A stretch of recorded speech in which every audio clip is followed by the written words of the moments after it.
Magandang umaga mga katubig. Another day, another vlog. Nobyembre, ika-1. Umagang-umaga nga at halos sumiwalay na ang kaluluwa ni Mrs. At dahil dyan, hindi daw niya ako pagtitimplahan ng kape. Buti na lang, sumapit na ang karawan ni Joshua na walang jowa. Happy birthday, Joshua!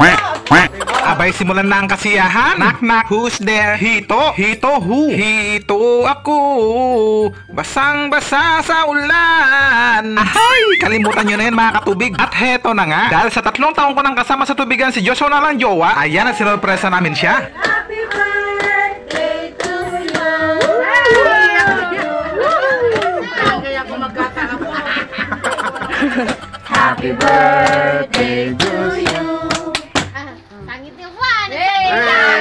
Naku po, ayan at tamang trip na. Kaya naman, bago pa mahilo at magsayawan, tara na at punta muna tayo sa sementeryo. Balita ko lang ha, nandito daw ang mga piling artista galing Manila. Ay kateo karbat na, tiro pa na nakapudpo daw. Jay tinggad na nakangisip. Nangingisip tayo, jay ubat, jay parayok mi. Ay kat boss sa matagpulagid ah.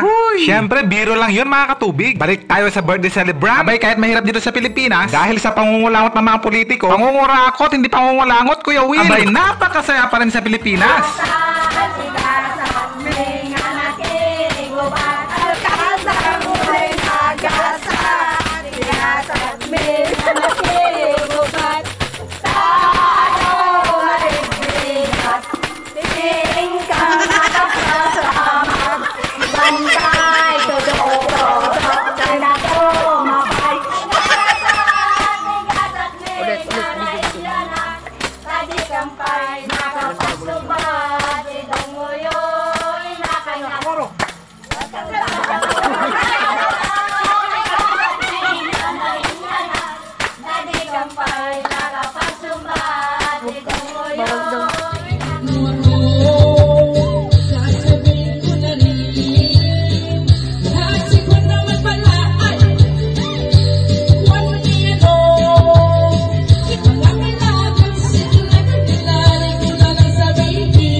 Abay, hanggang dito na lang mga katubig. Happy Halloween sa inyong lahat. Maraming salamat po sa inyong panonood. Hanggang sa muli. Paalam!